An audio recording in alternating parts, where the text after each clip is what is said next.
তাহলে দোকানটাতে আসতে পারবে, স্টোরে আসতে পারবে, সেটা একটু বলবেন। এবং কোন জার্সি কোন পতাকাগুলো বেশি চলছে এই বিশ্বকাপে? ওকে, আমাদের লোকেশনটা আসলে খুবই সহজ, কারণ হচ্ছে আমরা হচ্ছে একদম মিডল সেন্টার পয়েন্টে আছি। আমরা হচ্ছে গুলিস্তান মাওলানা ভাসানী হকি স্টেডিয়ামের মেইন গেটের ঠিক অপোজিট, একদম মেইন গেটের ঠিক অপোজিটে আমাদের দোকান। দোকানের নাম হচ্ছে এটা হবে স্পোর্টস জোন। আমাদের দোকানের নাম স্পোর্টস জোন, যেটা হচ্ছে 16A বঙ্গবন্ধু অ্যাভিনিউতে। এটা কি এক্সেল হবে? যেটা বলছিলাম যে বর্তমানে কোন পতাকা বা কোন জার্সিটা বেশি বিক্রি হচ্ছে এবং কাস্টমার নিচ্ছে কেমন, কেনাকাটা ব্যবসাটা কেমন? ব্যবসা বলতে গেলে আলহামদুলিল্লাহ এখন ভালো, কারণ হচ্ছে বিশ্বকাপ প্রায় এসেই পড়ছে। তো আর মাত্র মনে হয় 7-8 দিন আছে। বেচা কিনা আমাদের ঈদের আগ থেকেই শুরু হয়েছে, এখন মোটামুটি বাজার ভালো।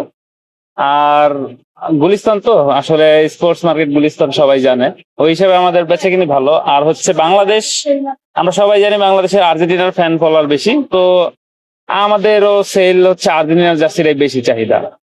তারপর হচ্ছে ব্রাজিল, তারপরে বাকি জার্মানি, স্পেন, ফ্রান্স এগুলা বিক্রি হইতেছে, বাট আর্জেন্টিনা সবচেয়ে বেশি যাচ্ছে, পাশাপাশি ব্রাজিলও যাচ্ছে। আর পতাকার যে বিষয়টা, পতাকা হচ্ছে যাচ্ছে আর্জেন্টিনা আর হচ্ছে ব্রাজিল, এই দুইটা পতাকাই বেশি যাচ্ছে।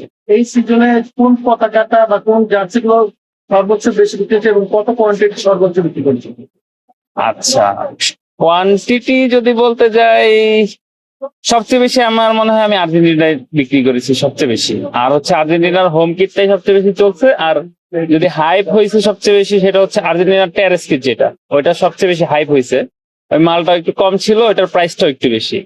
আর পাশাপাশি ব্রাজিলের অ্যাওয়ে জার্সিটাও অনেক ভালো চলছে, হলুদটার চাইতে ব্লুটা সবচেয়ে বেশি চলছে, কারণ ওইটার কালারটা অনেক সুন্দর হয়েছে এবার। যেহেতু বলছেন যে আর্জেন্টিনা অনেক সেল হচ্ছে, জার্সি পতাকা অনেক সেল হচ্ছে, এমন কি কোনো পাগলা ভক্ত পেয়েছেন আসলে এখানে যে মানে নিয়েই যাবে, কিনেই যাবে, বা আর্জেন্টিনা এবার জিতবে এই আশা করে কি? হ্যাঁ হ্যাঁ, এমন অনেকেই আছে। এমন আছে যে গ্রুপিং করে আসছে 5-6 জন ফ্রেন্ড, তো ওনারা মানে অনেক বেশি ভক্ত, মানে অনেক ক্রেজি, এখানে এসা অনেক হাসি তামাশা করে জার্সি কিনে নিয়ে গেছে, তারপর পতাকা কিনছে, তারপর আমাদের কাছে ওই যে এখন ওয়ার্ল্ড কাপও আছে কপি, যেগুলা সেইগুলাও কিনে নিয়ে গেছে। পুরো খেলার একটা আমেজ নিয়ে চলে গেছে, এরকম অনেক আসছে, পাগলা ভক্ত আছে। ঢাকার বাইরের কাস্টমার কেমন সাপোর্ট মানে পাচ্ছে, সারা পাচ্ছে?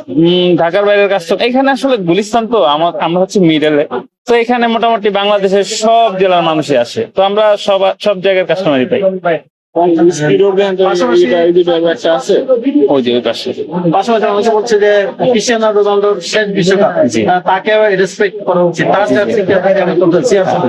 হ্যাঁ হ্যাঁ, আমি বলবো যে প্রথম কাতারে আছে আর্জেন্টিনা, তারপর হচ্ছে ব্রাজিল, তারপরে যেটা চলতেছে সেটা হচ্ছে পর্তুগালের দিক। স্পেনকে কেমন ভাবে দেখছেন?